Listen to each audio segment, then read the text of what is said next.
When running my roofing company, time management was probably one of the most challenging things for me to master. It actually wasn't until I started SquareDash that I got really intentional about managing my time. I had no choice. As I transitioned from field work to being in the office on Zoom calls all day, I found myself relying on my calendar more than I ever had before in my career. And it really brought to light how, and the fact that it was such a big challenge for me, all of the problems it caused in my contracting career. Juggling estimates, inspections, administrative tasks, and project work. But don't worry, today I'm going to share a really powerful time management technique that can fundamentally improve your business's efficacy and your efficiency in running it. And it's called time blocking. And time blocking for roofing contractors involves allocating dedicated time slots for different tasks during the day. And this structured approach really allows you to prioritize and efficiently manage your workload. This is what my schedule looks like every day. No matter what may pop on my calendar, I have these sections blocked off, and I've blocked off repetitive activities with their own blocks on my Google Calendar. Some are marked as free and some are marked as busy. So it gives you the flexibility to have an intention to start working on something, but allows people to book. If you have Calendly or HubSpot or any of these calendar management tools, it allows people to book appointments during those free slots. So it really just depends on the activity that's happening within that time block. And this really gives me the flexibility where I need it and gives me structure, which is really important in managing your time. So let's break down a sample schedule tailored for a roofing contractor. So first up, we have a morning routine from 5 a.m. to 6 a.m. It's crucial to start your day with integrity and discipline, so you can use this time, wake up, gather your tools, mentally prepare for the day. And depending on what type of animal you are,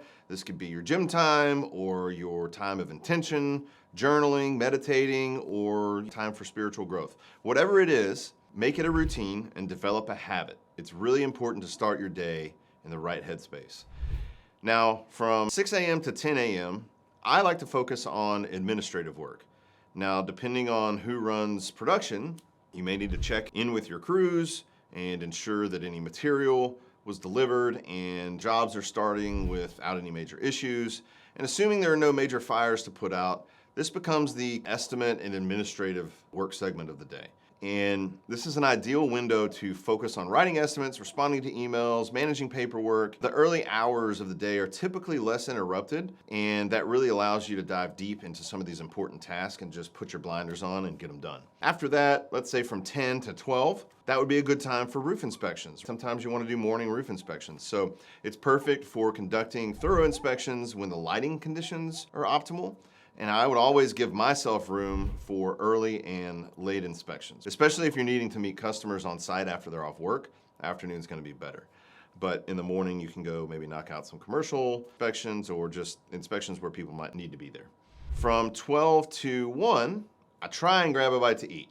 I wouldn't always take an hour, but I'd give myself the time just in case. A lot of times I'd be on the road and fast food was the answer. I really encourage you to do some meal prep to bring along with you, if that's possible, because being able to eat on the go without having to stop, wait in line, whatever the case may be, really kind of saves you a lot of time that you can gain back in your day. After completing inspections and lunch in the morning, I allocate 1 to 2 o'clock for internal meetings, or maybe you want to do client consultations. This time to discuss project details, address client concerns, and really ensure everyone is on the same page. Effective communication is really key to running a successful roofing business. And I found that morning meetings were typically problematic for everyone showing up, and especially having their undivided attention in the meeting. Midday meetings ensure everyone's already up and moving, full of energy, and they're locked into the best part of their day.